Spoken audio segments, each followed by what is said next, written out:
Hello, I'm Dr. Kweku Obeng. I'm a radiologist here at the Medical University of South Carolina, and I'm here to speak to you a little bit about my field.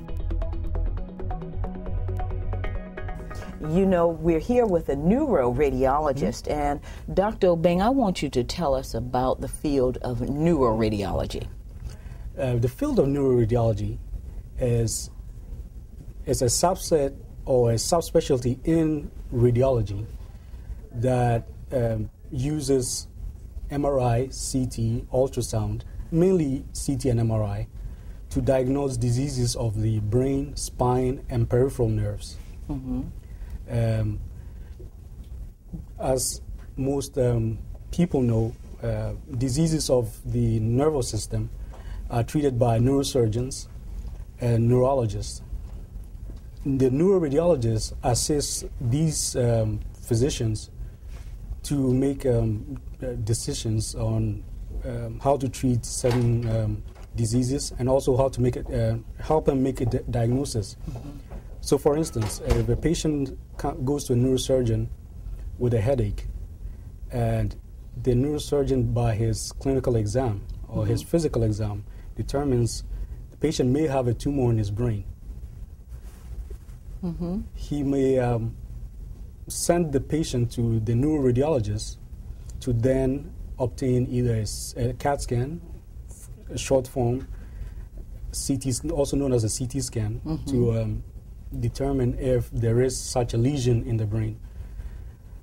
Or if the neuroradiologist thinks the CAT scan might not be diagnostic, he may then send the patient for an MRI, which gives you more anatomic detail. That's magnetic resonance imaging, MRIs, Exactly, correct? MRI. That's right. MRI uses a magnet to basically, through different mathematical algorithms and also the field strength of the magnet, we're able to image the hydrogen ions in any part of the body, and the energy given off by the hydrogen ions is what creates the image. And disease versus normal tissue gives off different types of imaging. You know, one of the things about MRIs and about this that you're talking about is that it gives you a more definite decision, a definite look at what's really going on. It is, depending on what is going on, it's more detailed as far as the anatomy. You see the internal structures much better than any form of imaging. But for some diseases, MRI may not be the ideal imaging modality. That's right. Well, you know, one of the things that I wanted to ask you about, and as we're talking about all this, so young people don't be afraid, because Dr. Obeng is going to tell it to you like it is what or who inspired you to become a medical doctor? Because one of the things I want the young people to understand is that in order to be a radiologist, you do have to go to medical school. Exactly. So who inspired you, or what inspired you to do this? Well, I will go back to my childhood. What inspired me to become a physician was I got very sick and ended up having to get surgery for a ruptured appendix. And I spent weeks and weeks and weeks in the hospital. And it was a teaching hospital, so when the medical students and residents and attendants would come by to my bed and discuss me, I just got fascinated with everything we're talking about. And that sparked my interest.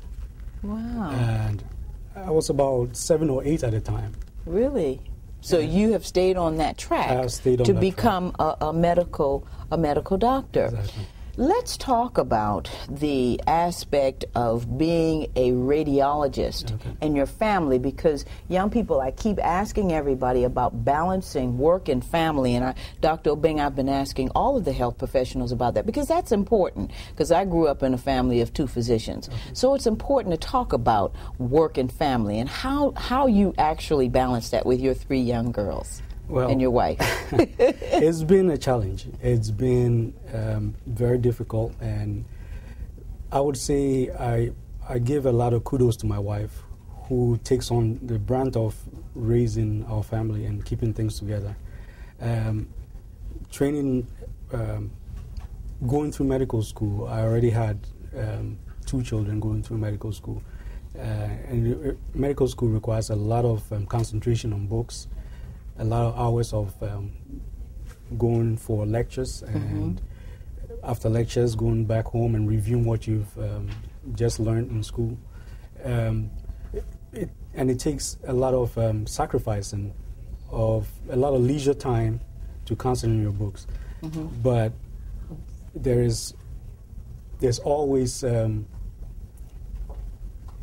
the incentive of learning something new each and every day, and learning why something happened, this disease happens, and being fascinated with, wow, okay, this is exactly why I feel like this or feel like that, and this is why this friend of mine got this disease. Exactly. And so that made it worthwhile. That's right. To keep going on. The question that I want to ask you about, and this is being in the medical profession, what is we can tell kids about the expected salary? Because a lot of children want to understand, and they know that doctors make a lot of money, but it's not all about the money. But what can they expect? What can you expect? As in the field of radiology, you're looking upwards of 6 figures.